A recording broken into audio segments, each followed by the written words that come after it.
4월 14일 화요일 새벽 기도회를 시작하겠습니다. 다 함께 찬송가 347장 찬양하시겠습니다.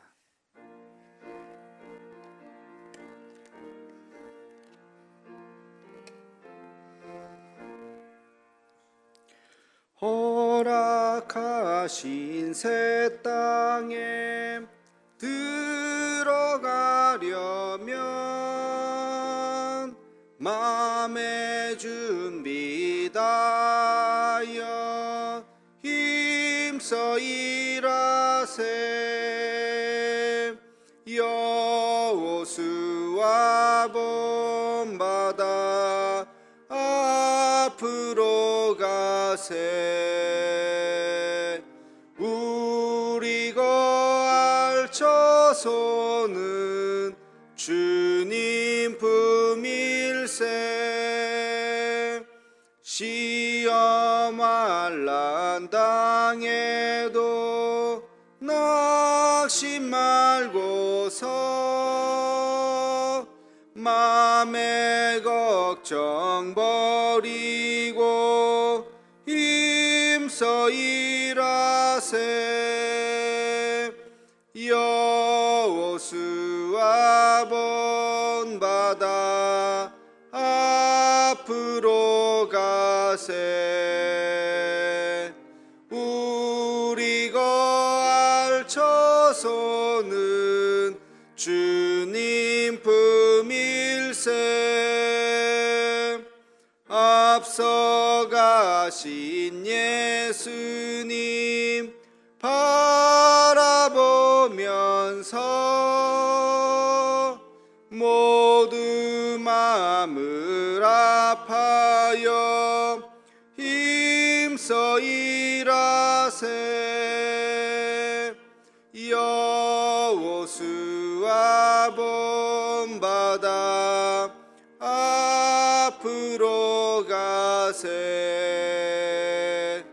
우리 거할 처소는 주님 품일세. 일할 곳이 아직도 많이 있으니 담대하게 나가서 힘써 일하세. 여호수아 본받아 앞으로 가세. 우리 거할 처소는 주님 품일세. 아멘. 다 함께 공동 기도문을 낭독하겠습니다. 여호와 라파 치료의 하나님, 이 시간 전 세계로 퍼진 코로나 바이러스를 잠재워 주옵시고 어려움을 당한 환자들과 그들을 치료하는 의료진들에게 은혜를 더하여 주옵소서. 이 일로 인해서 더욱 주를 의지하는 우리가 되게 하옵시고 우리의 신앙을 돌아보아 주 앞에 더 겸손해지고 더 낮아지는 마음을 주옵시며 인간의 욕망과 교만함을 회개하고 주를 바라보는 우리가 되게 하옵소서. 이 나라를 긍휼히 여기사 더 이상 바이러스가 확산되지 않고 속히 치료제가 개발되게 하옵소서. 이 일을 지휘하는 각 나라의 지도자들에게 요셉과 같은 지혜를 허락하사 더 이상 전 세계로 확대되지 않고 진정되는 은혜가 있게 하옵소서. 이 일로 인해서 근심과 염려와 아픔을 당한 가정을 기억하옵시고 하늘의 위로로 함께 하옵소서. 예수님의 이름으로 기도하옵나이다. 아멘. 기도하겠습니다. 거룩하신 아버지 하나님, 오늘도 또 우리에게 귀한 날 허락하여 주시고 하나님의 거룩한 전으로 나올 수 있도록 은혜를 베풀어 주심을 감사합니다. 이 새벽 시간 또 우리 각자의 삶의 자리에서 말씀을 통해서 하루를 열어갈 수 있도록 은혜를 베풀어 주심을 감사합니다. 늘 하나님의 말씀이 아니고서는 하루를 살아갈 수 없는 연약한 존재임을 고백합니다. 말씀이 우리의 삶의 목표가 되고 말씀이 우리의 삶의 기준이 되고 말씀이 우리의 삶의 능력이 되게 하여 주셔서 오늘도 그 말씀 붙잡고 하루하루 힘있게 살아가는 우리들의 모습이 되게 하여 주시옵소서. 부활의 주님이 우리의 소망이 되시며 부활의 주님이 우리의 능력이 되게 하여 주시고, 하나님, 우리의 삶은 힘들고 어렵고 지치고 녹록하지 못한 여러 가지 아픔이 있지만, 그러나 주의 손 붙잡고 이 어려움을 늘 이겨내고 충분히 넘어갈 수 있는 그 새 힘을 우리에게 허락하여 주시옵소서. 오늘도 하나님, 이 새벽 주의 전에 나왔습니다. 하나님 앞에 우리가 또 기도하며 중보하며 또 말씀에 귀를 기울이며 오늘 하루를 살아갈 수 있는 영의 양식을 우리에게 허락하여 주시옵소서. 예수님의 이름으로 기도하옵나이다. 아멘. 하나님 말씀 사도행전 1장 6절로 11절까지 말씀입니다. 사도행전 1장 6절로 11절까지 우리 함께 같이 읽도록 하겠습니다. 그들이 모였을 때에 예수께 여쭈어 이르되 주께서 이스라엘 나라를 회복하심이 이때니까 하니, 이르시되 때와 시기는 아버지께서 자기의 권한에 두셨으니 너희가 알 바 아니요 오직 성령이 너희에게 임하시면 너희가 권능을 받고 예루살렘과 온 유대와 사마리아와 땅끝까지 이르러 내 증인이 되리라 하시니라. 이 말씀을 마치시고 그들이 보는데 올려져 가시니 구름이 그를 가리어 보이지 않게 하더라. 올라가실 때에 제자들이 자세히 하늘을 쳐다보고 있는데 흰옷 입은 두 사람이 그들 곁에 서서 이르되 갈릴리 사람들아, 어찌하여 서서 하늘을 쳐다보느냐? 너희 가운데서 하늘로 올려지신 이 예수는 하늘로 올라가심을 본 그대로 오시리라 하였느니라. 아멘. 오늘부터 사도행전 이제 강해라 그럴까요? 사도행전을 이제 새벽 예배 때마다 하도록 하겠습니다. 대략 한 12주 정도가 일주일에 4번씩 하면 아마 그 정도 하지 않을까, 그렇게 예상을 하고 있습니다. 이 사도행전을 이제 우리 함께 같이 또 말씀을 보면서 또 하나님의 은혜를 우리 새벽마다 또 경험하는 시간이 되기를 축복합니다. 이 사도행전은 누가 썼죠? 누가가 썼죠. 그죠? 그 정도는 다 상식적으로 우리가 교회를 또 조금만 다니면 알 수 있는 그런 건데요. 그러니까 누가가 쓴 책이 두 권이죠. 누가복음과 사도행전, 두 권입니다. 이 누가복음은 다른 복음서와 다르게 특징이 한 가지가 있다면 스토리가 많다는 겁니다.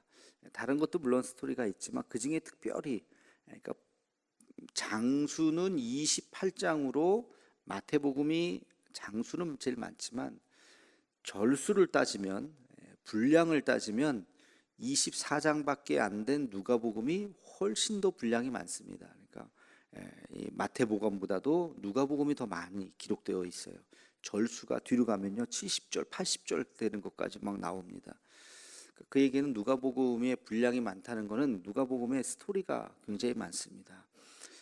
누가의 특징인 것 같아요. 이 사도행전도 이게 말하자면 이게 기행문이잖아요. 이렇게 쭉 사도들이 돌아다니면서 했었던 이야기를 적은 거기 때문에 이 누가는 이 스토리를 기록하는데 상당히 탁월한 그런 능력이 있었던 사람인 것 같습니다. 모든 복음서가 다 마찬가지지만 복음서가 어디에서 어느 장면에서 끝납니까? 십자가가 아니라 예수님의 부활 사건으로 끝나게 됩니다. 예수님이 부활하셨다.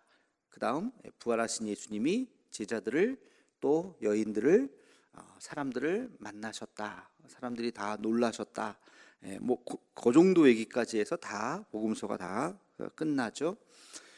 부활하신 이후의 이야기가 복음서에는 없습니다. 유일하게 남아있는 것이 사도행전은 그러면 부활 이후부터 시작이 되죠. 부활 이후에 오늘 우리가 읽은 본문, 예수님께서 이제 하늘로 올라가시는 승천하는 그 장면부터 사도행전은 시작하게 됩니다. 그 이후에 주제가 뭐죠? 그러면 예수님께서 승천하신 후에 복음이 예수 그리스도의 십자가의 은혜라고 하는 구원의 이 복음이 어떻게 이제 12제자와 그 부활의 증인들 많이 잡아봤자 한 500여 그 증인들에게부터 시작해서 어떻게 복음이 온 세상에 퍼지게 되었는지 대략 사도행전이 쓰여진 누가가 한 AD 한 80년 정도니까요. 대략 한 예수님 돌아가신 이후에 한 50여 년 동안에 어떻게 이 복음이 전파가 됐는지에 대해서 쭉 기록을 하고 있습니다. 물론 사도행전 마지막 28장도 바울의 순교 전까지 바울의 죽음이 기록되지는 않았잖아요. 그러니까 연도로 따지면 그렇게 50년까지도 아니지만 어떻게 복음이 이방 땅에 막 퍼지게 되었는지에 대해서 기록되고 있습니다.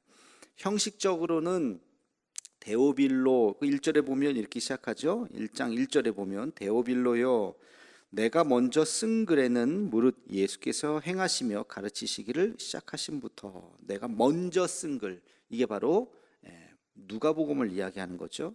누가복음은 예수님의 행적과 가르침과 이런 것을 기록했지만 이제는 2절에 보면 사도들이 성령으로 명하시고 승천하신 날까지의 일을 이제 기록합니다. 그러면서 3절 4절에 이제 어떻게 이제 이야기가 스토리가 시작됐는지를 기록하고 있습니다. 이 데오빌로라고 하는 것은 정확하게 누군지는 이렇게 나와 있지는 않지만 아마 이방의 지도자였을 것이다. 그래서 이 예수님의 일에 대해서 알아야 하는, 또 이것을 꼭 전해야 하는 어떤 사람에게 편지의 글을 형식을 취해서 쓴 책이 바로 이 사도행전입니다. 자, 오늘 말씀은요, 예수님께서 이제 승천하시면서 두 가지의 약속을 하시고 승천하십니다.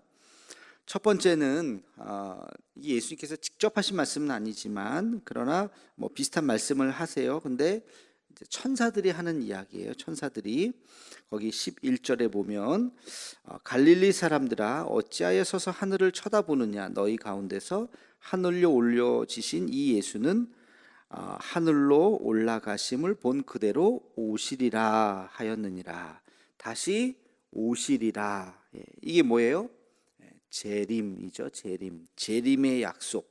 이게 첫 번째, 예수님께서 승천하시면서 하셨던 약속이 재림의 약속. 다시 오신다. 언제 온다고요? 모른다는 거죠. 그날과 그 시는 모른다. 그래서 지금도 오늘도 우리가 이 날을 기다리는 것이죠. 재림은 그러나 우리가 그날을 사실은 기다리는 것, 손꼽아 기다리는 것도 중요하지만 단순히 그날을 기다리는 게 아니에요. 재림의 의미는 우리가 그날을 준비하는 것입니다. 준비하는 것. 그냥 가만히 넋놓고 언제 오시려나 그날을 기다리는 시간이 아니라 그날이 올 때 우리가 어떤 모습으로 있어야 할지 그날을 우리가 준비하는 날이라는 것입니다. 그날은 반드시 옵니다. 우리가 우주적 종말, 예수님께서 다시 오시는 그날을 우리가 우주적 종말이라고 보통 이야기하는데, 이 우주적 종말은 개인적인 종말을 뛰어넘을 수가 없죠. 다시 말해서 우리가 죽는 그날이 우주적 종말의 날과 같은 날입니다. 우리가 죽으면 눈을 뜨면 주님이 오시는 그날이에요. 언제 죽든지. 그러니까 언제 오시는가, 그 날이 중요한 것이 아니라 우리가 어떤 모습으로 우리가 주님을 만날 것인가를 우리가 기억해야 됩니다. 마태복음에도 열처녀의 비유가 있잖아요. 신랑을 기다리는. 근데 거기서 그냥 기다리는 게 중요한 게 아니야. 어떤 모습으로 준비했느냐, 지혜로운 다섯 처녀냐, 어리석은 다섯 처녀냐, 이 말씀의 핵심이 거기에 있는 것이죠. 그냥 신랑이 오는 것을 그냥 가만히 기다리는 게 아니라 그날을 잘 맞이하고 내가 준비해서 기름이 잘 준비되어 있으면 그 천국 잔치에, 혼인 잔치에 들어갈 수 있다는 것입니다. 그러니까 이 재림을 생각하면서 그날이 언제냐, 몇 월 며칠이냐, 이거에 관심 있으면 이 핀트가 잘못 맞은 거죠. 그러니까 이단들이 그래서 나오는 거잖아요. 몇 월 며칠 날 오신대더라. 그게 혹시 몇 월 며칠이라고 누가 얘기한다 그래도 믿지 마십시오. 그날은 만약에 진짜 만에 하나 그날에 온다 할지라도 그날과 그 시는 하나도 중요한 것이 아닙니다. 내가 어떤 모습으로 지금 주님의 오시는 그날을 우리가 준비하고 있느냐 하는 데 관심이 있어야 할 것입니다.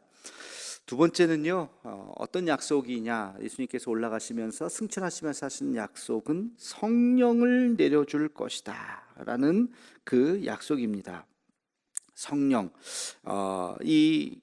성령이 이제 바로 2장에 나오죠. 2장의 마가의 다락방에서 성령이 이제 임하시는 역사가 일어나게 됩니다. 지난번에도 제가 늘 얘기했지만 이 성령이라고 하는 것은 기독교 교리에 있어서 굉장히 중요한 거죠.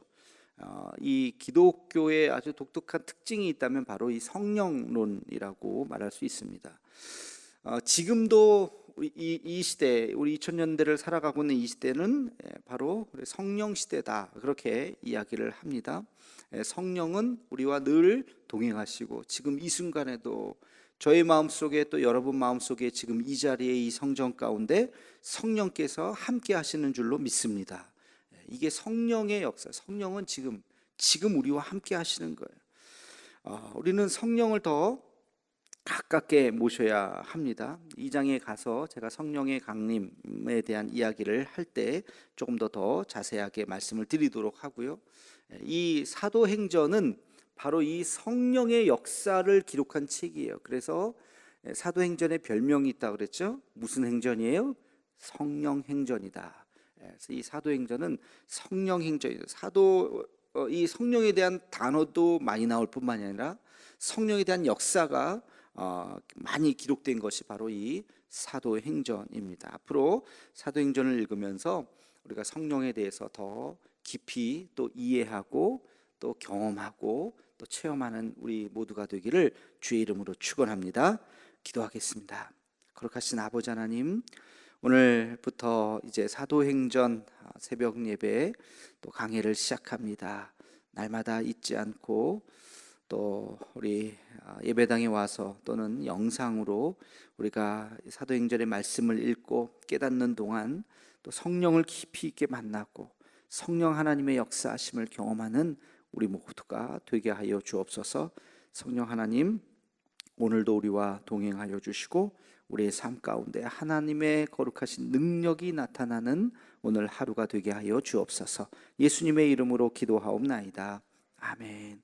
한 목소리로 나라 민족을 위해서, 북한과 통일을 위해서, 세계 흩어진 선교사님들과 태국의 이국찬 선교사님 그 사역을 위해서 또 이 코로나 시대를 잘 극복할 수 있게 해달라고 기도해 주시고, 어서 속히 이 치료제와 백신이 개발될 수 있게 해달라고, 오늘도 우리 대도의 가족들 주님께서 지켜주시고 우리 1339 기도 제목 기억하시면서 우리 이 아침 계속해서 기도하도록 하겠습니다.